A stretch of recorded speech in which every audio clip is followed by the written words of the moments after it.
விஜயனுடைய ரசிகர்கள் என்றும், ரஜினியுடைய ரசிகர்கள் என்றும், கமலஹாசனுடைய ரசிகர்கள் என்றும், இப்படி சினிமாவுக்காரர்களுக்கு தமிழ்நாட்டிலே இருப்பது போன்ற ரசிகர் மன்றங்களை ஆரம்பித்திருக்கிறார்கள். அதன் பின்னால் வெட்டியாக வேலை இல்லாமல், வேலை செய்வதற்கு விருப்பம் இல்லாமல், போதை வஸ்தையும் பாவித்துக் கொண்டு கலாச்சார சீர்கேட்டை பரப்பி கொண்டிருக்கிறார்கள்.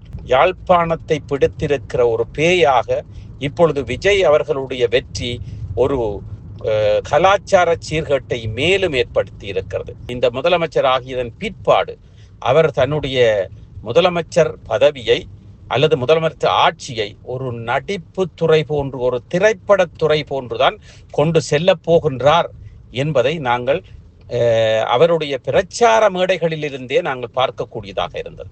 ஈழத்திலே இருக்கின்ற இளைஞர்கள் இவர் மீது பற்று வைத்தோ அல்லது நம்பிக்கை வைத்தோ அல்லது அவர் ஈழத்திற்கு ஏதோ வெட்டி புடுங்குவார் என்றோ நிச்சயமாக செய்யவில்லை.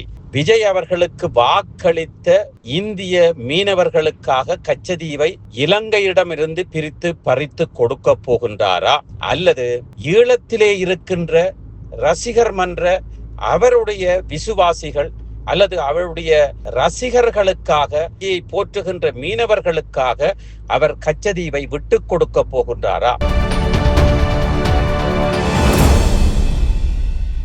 ஈழத்தமிழ் பெற்றோர்களை, அதுவும் ஈழத்திலே இருக்கின்ற பெற்றோர்களை, வடக்கு கிழக்கில் மாத்திரமல்ல உலகளாவிய ரீதியிலே இருக்கின்ற ஈழத்தமிழ் பெற்றோர்களை, குறிப்பாக ஈழத்திலே இருக்கின்ற ஈழத்தமிழ் பெற்றோர்களை, உங்களுடைய இளைஞர்கள், அதாவது உங்களுடைய பிள்ளைகளை நோக்கி ஒரு கலாச்சார சீர்கேடு துருத்தி கொண்டிருக்கிறது.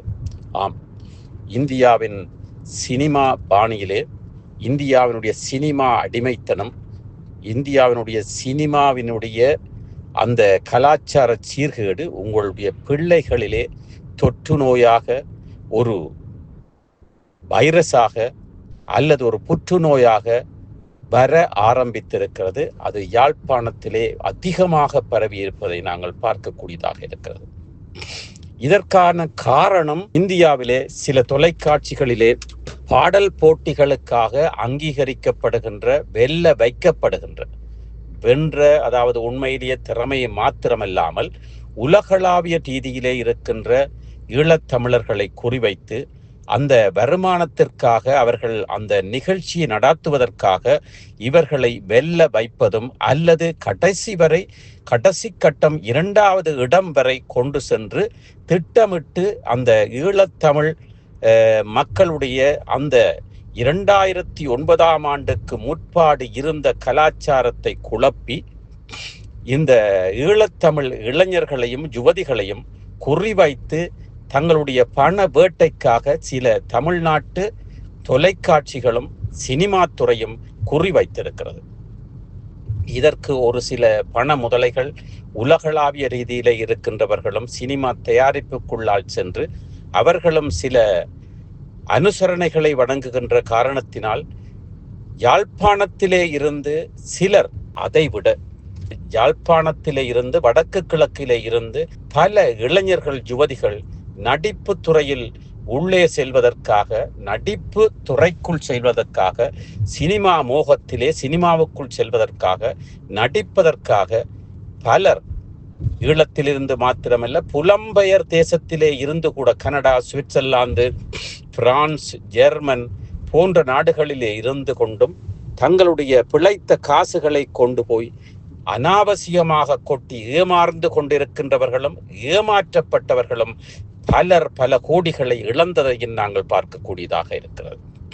ஈழத்தமிழர்களே, ஈழத்தமிழ் மக்களே, ஈழத்தமிழ் பெற்றோர்களே, குறிப்பாக உங்களுடைய பிள்ளைகள் இப்பொழுது தெருவிலே நிற்கின்ற, தெருவிலே போடப்படுகின்ற ஆட்டங்கள், பாட்டங்கள், விஜயனுடைய ரசிகர்கள் என்றும், ரஜினியுடைய ரசிகர்கள் என்றும், கமலஹாசனுடைய ரசிகர்கள் என்றும், இப்படி சினிமாவுக்காரர்களுக்கு தமிழ்நாட்டிலே இருப்பது போன்ற ரசிகர் மன்றங்களை ஆரம்பித்திருக்கிறார்கள். அதன் பின்னால் வெட்டியாக வேலை இல்லாமல், வேலை செய்வதற்கு விருப்பம் இல்லாமல், போதை வஸ்தையும் பாவித்துக் கொண்டு கலாச்சார சீர்கேட்டை பரப்பி கொண்டிருக்கிறார்கள்.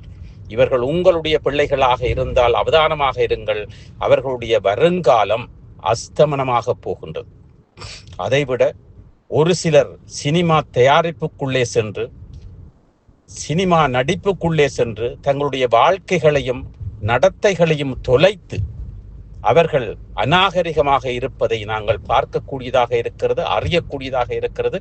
உங்களுக்கு தெரியும், இந்தியாவிலே ஒரு சினிமாவுக்குள் ஒருவர் செல்ல வேண்டுமாக இருந்தால், அது எந்த துறையாக இருந்தாலும் சரி, அது இசையமைப்பு துறையா அல்லது பாடலாசிரியராகவா அல்லது எழுத்தாளராகவா, கதை வசனம் எழுதுகின்ற வசனகர்த்தாவாகவா, நடிகனாகவா, நடிகையாகவா, ஒரு இயக்குனராகவா செல்வதாக இருந்தால் என்னென்ன அனுசரணைகள் அங்கே செய்ய வேண்டும், எப்படி அவர்களோடு இணைந்து அவர்களுடைய விருப்பங்களுக்கு இணங்கிக் கொள்ள வேண்டும் என்பது உங்களுக்கு உலகளாவிய ரீதியில் இருக்கின்ற அந்த சினிமா துறையை பற்றி உங்களுக்கு தெரியும். அது நாங்கள் இங்கே பகிரங்கமாக கூற விரும்பவில்லை. இருந்தாலும் கூட யாழ்ப்பாணத்தை பிடித்திருக்கிற ஒரு பேயாக இப்பொழுது விஜய் அவர்களுடைய வெற்றி ஒரு கலாச்சார சீர்கேட்டை மேலும் ஏற்படுத்தி இருக்கிறது.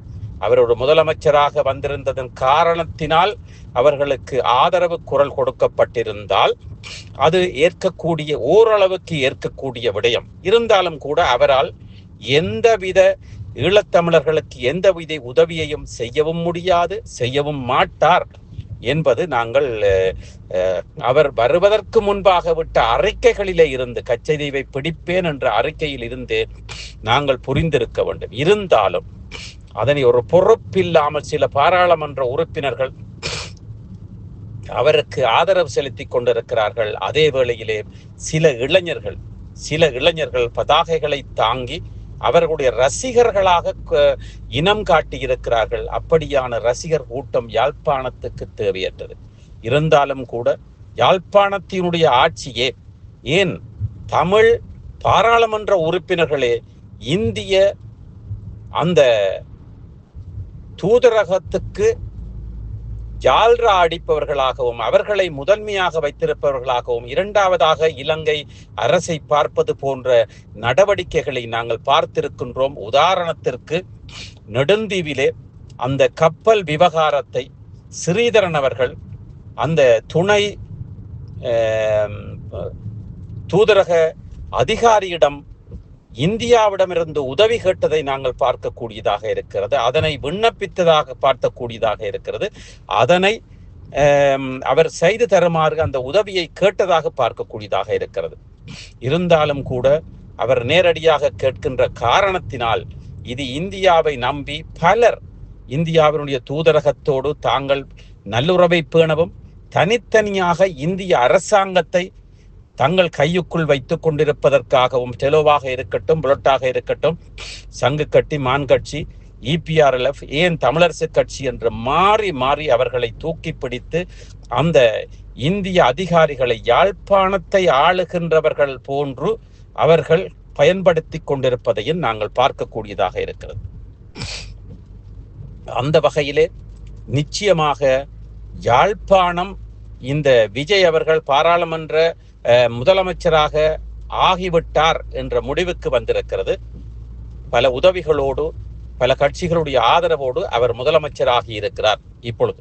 இருந்தாலும் கூட இந்த முதலமைச்சர் ஆகியதன் பிற்பாடு அவர் தன்னுடைய முதலமைச்சர் பதவியை அல்லது முதலமைச்சர் ஆட்சியை ஒரு நடிப்பு துறை போன்று, ஒரு திரைப்படத்துறை போன்றுதான் கொண்டு செல்ல போகின்றார் என்பதை நாங்கள் அவருடைய பிரச்சார மேடைகளில் இருந்தே நாங்கள் பார்க்கக்கூடியதாக இருந்தது. அதே வேளையிலே அவருக்கு ஆதரவு வழங்கிய அளித்த வாக்குகள் அவர்களுடைய ரசிகர்களினால் கொடுக்கப்பட்டது என்பதையும் நாங்கள் பார்த்திருக்கின்றோம். அந்த ரசிகர்கள் முழுவரும், அநேகமானோர், அதிலே ஒரு 65 விழுக்காட்டுக்கு மேலானோர் அவர்கள் இவருக்கு வாக்களித்திருக்கிறார்கள். எதிர்பார்ப்பு, நடிப்பு, அவருடைய ஸ்டார், அவருடைய பணம், அவர் நல்லது செய்வார், கெட்டது செய்வார், செய்தார் என்று அவர் செய்து நிரூபித்து காட்டவில்லை.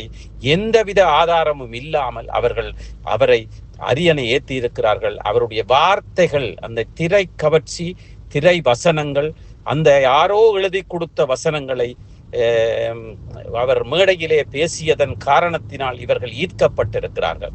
ஈழத்திலே இருக்கின்ற இளைஞர்கள் இவர் மீது பற்று வைத்தோ அல்லது நம்பிக்கை வைத்தோ அல்லது அவர் ஈழத்திற்கு ஏதோ வெட்டி புடுங்குவார் என்றோ நிச்சயமாக செய்யவில்லை.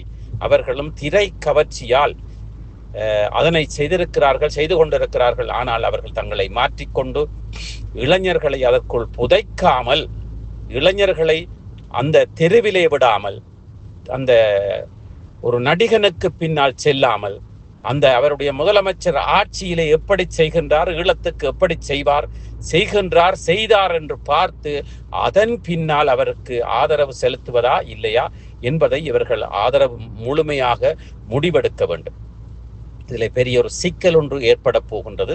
விஜய் அவர்களுக்கு வாக்களித்த இந்திய மீனவர்களுக்காக கச்சதீவை இலங்கையிடமிருந்து பிரித்து பறித்து கொடுக்க போகின்றாரா, அல்லது ஈழத்திலே இருக்கின்ற ரசிகர் மன்ற அவருடைய விசுவாசிகள் அல்லது அவருடைய அந்த ரசிகர்களுக்காக, மீனவர்களுக்காக குரல் கொடுக்கின்ற, விஜயை போற்றுகின்ற மீனவர்களுக்காக அவர் கச்சதீவை விட்டு கொடுக்க போகின்றாரா? இது பெரிய ஒரு கேள்வியாக இருக்கிறது. இதிலே விஜயால் நிச்சயமாக சட்ட சிக்கல் இருக்கின்ற காரணத்தினால் அந்த கச்சதீவை பெற்றுக் கொடுப்பது முடியாத விடயம். வாக்குறுதிகளை வழங்கலாமே தவிர நடைமுறைக்கு கொண்டு வருவது மிக மிக கடினமான விடயம். இருந்தாலும் கூட அதை பெற்றுக் கொடுத்தால் இலங்கையிலே இருக்கின்றவர்கள் வாழ்த்து தெரிவித்த பாராளுமன்ற உறுப்பினர்களோ அல்லது தமிழ் கட்சிக்காரர்களோ பிரமுகர்களோ அல்லது அவர்களுடைய ரசிகர் மன்றம் ரசிகைகளோ எந்த முகத்தை எங்கே வைத்துக் கொண்டு அதன் பிற்பாடு அவருக்கு ஆதரவு செலுத்துவார்களா? இது இவர் இரண்டையும் செய்ய முடியாது. இருந்தது போன்று நிச்சயமாக கச்சதீவு அப்படியே இருக்கும். சட்ட சிக்கலால் அவரால் கச்சதீவை மீட்டுக் கொடுக்க முடியாது. ஆனால் இந்திய மீனவர்கள் பெரிதாக அதனை பொருட்படுத்த மாட்டார்கள். இருந்தாலும் கூட மக்களே, பெற்றோர்களே, ஈழத்தமிழ் பெற்றோர்களே, நீங்கள் உங்களுடைய பிள்ளைகளை அவதானமாக பார்த்து கொள்ளுங்கள். இந்த கூத்தாடிகளின் பின்னால், கலாச்சார சீர்கேடுகளை ஏற்படுத்திவிட்ட இந்த விஜயின் பின்னால், இந்த கலாச்சார சீர்கேட்டை ஏற்படுத்தி கோடிக்கணக்கிலே உழைத்து ரசிகர் மன்றம் என்று அமைத்து அவர்களை பின்னால் அலையவிட்ட விஜயின் பின்னால் நீங்கள் உங்களுடைய ஈழத்தமிழ் இளைஞர்களை விட்டீர்களாக இருந்தால் அவர்களுடைய வாழ்க்கை பாழாகத்தான் போகும். இதை இன்னும் ஒரு வருடத்துக்குள் நீங்கள் பார்க்கலாம். இந்த செய்தியை மீட்டு பாருங்கள். ஒரு வருடத்தின் பின்னால் எப்படி நடக்கப் போகின்றது? விஜயால் வடக்கு கிழக்கு இணைக்க முடியுமா அல்லது அழுத்தம் கொடுக்க முடியுமா? இல்லவே இல்லை. 13வது திருத்தச் சட்டத்தை அமுல்படுத்த முடியுமா? அதற்கு அழுத்தம் கொடுக்க முடியுமா? கொடுப்பாரா? இல்லவே இல்லை. 2009ஆம் ஆண்டு நடைபெற்ற அந்த போர்க்குற்றம், அதனை விசாரிப்பதற்கு ஏதாவது அழுத்தம் இலங்கை அரசுக்கு கொடுப்பாரா அல்லது ஐக்கிய நாடு சபையிலே கூறுவாரா? அங்கே எடுத்துரைப்பாரா? இல்லை, செய்யவும் மாட்டார், செய்யவும் முடியாது. அவர் இலங்கைக்குள் வந்து தலையை நீட்டினால் சிங்களவர்கள் அவருடைய தலையை கொய்து விடுவார்கள். சிங்கள பிக்குக்கள் இப்பொழுதே அவருடைய நடவடிக்கைகளுக்கும் அவருக்கு சில பாராளுமன்ற உறுப்பினர்கள் கூறுகின்ற அந்த ஆதரவுக்குமாக அவரை நிராகரித்திருக்கிறார்கள். பாராளுமன்ற உறுப்பினரை கூட விமர்சித்திருக்கிறார்கள். அந்த வகையிலே நிச்சயமாக வெட்டி பேச்சு பேசுகின்ற இந்த பாராளுமன்ற உறுப்பினர்களையும், இந்த விஜய்க்கு ஆதரவு செலுத்துகின்ற இந்த ரவுடிஸ்கள், போதை வஸ்து வியாபாரிகள், போதை வஸ்து பாவனையாளர்கள், வேலை செய்ய விருப்பம் இல்லாதவர்கள், படிக்க விருப்பம் இல்லாதவர்கள், வெளிநாட்டு பணத்திலே சாப்பிட்டு கொண்டிருப்பவர்கள், உண்டு கொண்டிருப்பவர்கள், இந்த சோம்பேறிகளை இனங்கண்டு இவர்களை துடைத்து எறிய வேண்டும் என்று லங்காபோர் ஊடகம் கேட்டுக்கொள்கிறது. தொடர்ந்து இணைந்திருங்கள். லங்காபோர் ஊடகம், இலங்கை. சுவிட்சர்லாந்துல வீடு வாங்க போறீங்க, இல்ல ஆல்ரெடி உங்களுக்கு அங்க வீடு இருக்குன்னா இந்த வீடியோ உங்களுக்காக தான். ஸோ ஸ்கிப் பண்ணாம ஃபுல்லா பாருங்க. ஒரு மனிதனுக்கு வீடு அப்படிங்கிறது ரொம்பவே அத்தியாவசிய தேவைகள்ல முக்கியமான பங்கு வகிக்கிறதே இந்த வீடு தான். ஸோ அப்படி வீடு வாங்குறது, விற்கிறது, இது சம்பந்தமா உங்களுக்கு இருக்கிற நிறைய ப்ராப்ளத்துக்கு சொல்யூஷன் தர ஒரே இடம் தான் உங்கள் செல்வாசக். Your future our vision. இப்போ சுவிட்சர்லாந்துல வீட்டோட வட்டி விகிதத்துல வந்து நல்ல மாற்றம் வந்திருக்கு, நிறைய குறைஞ்சிருக்கு. ஸோ நீங்க ஏதாவது அக்ரிமெண்ட் போட்டு வச்சிருக்கீங்கன்னா இப்பவே அதை ரெனிவல் பண்ணி மாத்தி வச்சுக்கிட்டீங்கன்னா உங்களுக்கு நிறைய ப்ராஃபிட்ஸ் இருக்கும். ஸோ இது சம்பந்தமா உங்களுக்கு ஏதாவது அப்டேட்ஸ் வேணும், இந்த மாற்றத்துல உங்களுக்கு ஏதாவது டவுட் இருக்கு அப்படின்னா மறக்காம ஸ்கிரீன்ல தெரிய நம்பர் கால் பண்ணுங்க.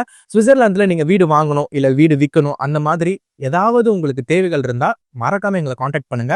உங்களோட எல்லா தேவைகளையும் உங்க ஃபேமிலியில ஒரு மெம்பரா இருந்து நாங்க பார்த்து பண்ணி கொடுப்போம். இது உங்கள் செல்வாசக். இச்செய்திகளுக்கு பிரதான அனுசரணை செல்வாசோக் இமோபிலியன், சுவிஸ் நாட்டில் முன்னணி நிறுவனம். தொடர்புகளுக்கு 0795146428. வீடு வாங்க, வீடு கட்ட, வீடு திருத்த மற்றும் வீட்டு கடன். Your future, our vision. இது போன்ற மேலும் பல முக்கிய சுவாரஸ்யமான செய்திகளை அறிந்து கொள்ள லங்காஃபோ யூடியூப் சேனலை சப்ஸ்கிரைப் பண்ணுங்கள். எமது செய்திகள் உடனடியாக கிடைக்க பெல் பட்டனை அழுத்துங்கள். அத்தோடு எமது செய்திகளை மற்றவர்களும் பார்வையிட ஷேர் செய்யுங்கள். நன்றி.